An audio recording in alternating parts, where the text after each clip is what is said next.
Hi, welcome to Minder Series. Let's make our mind brighter.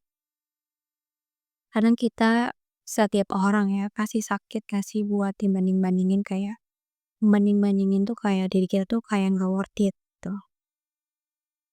Termasuk aku, apalagi dibanding-bandingin sama orang-orang terdekat kita.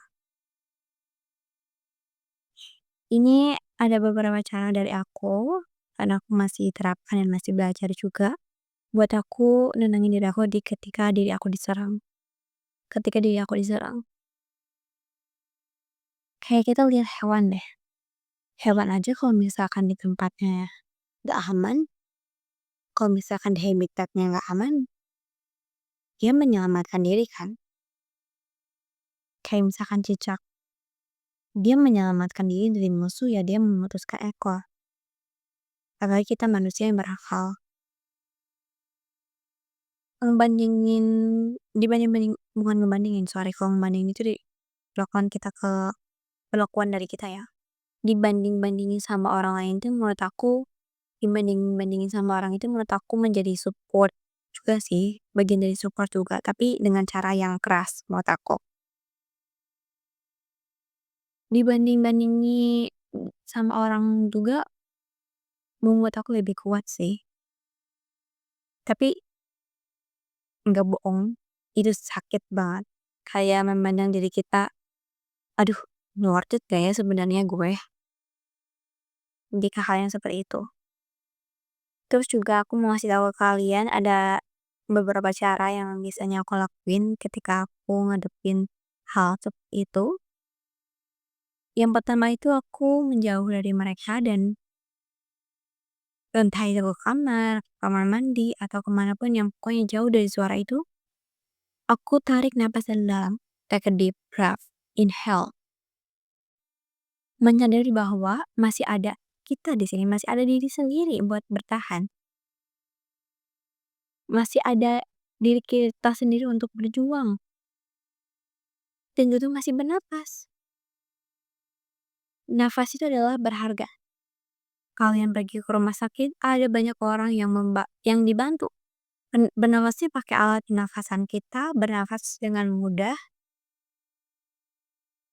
Janganlah kamu buang-buangin nafas kamu ke hal-hal yang gak berguna. Yang kedua, biasanya aku menulis. Menulis rasa yang aku rasain hari ini. Rasa itu. Aku punya diary, entah itu di buku ataupun di note di HP ya. Aku tulis lo keluh kesah di situ. Bodoh amat, bilang kasar pokoknya. Makanya kenapa ya, banyak orang itu merasakan lega di saat mereka itu curhat misalkan atau ngelampiasinnya di status WA misalkan atau di story IG atau dimanapun itu karena emang typing atau menulis itu bikin kita tuh relief, bikin kita tuh lega. Nah, aku nggak mau aku nggak mau ngeliat itu dilihat sama orang lain, jadi aku privasi aja di diary, di note. Dan yang ketiga, aku biasanya batasi telinga dan mata dari perbandingan. Diam dan menjauh sementara itu buat kebaikan bersama, buat kebaikan diri aku dan juga kebaikan dia sendiri. Itu cara yang paling sehat buat menyelamatkan hati. Dan yang terakhir, meditation. Aku selalu meditasi di setiap pagi. Selalu sending affirmation words, sending selalu mengirimkan kata-kata positif ke diri kita sendiri di setiap pagi. Dan itu worth it sih menurut aku. Meskipun belum berdampak, tapi itu kita bakal panen dari hasil kita tanam. Selalu ngucapin hal-hal positif di setiap pagi pokoknya. Di setiap pagi aku selalu kasih kata-kata positif dan setiap malam aku selalu berterima kasih sama alam semesta dan Allah. Kayak semisal aku nggak tertinggal, aku lagi dibentuk. Aku nggak gagal, aku lagi disiapkan. Aku selalu bilang itu di setiap pagi, start activity.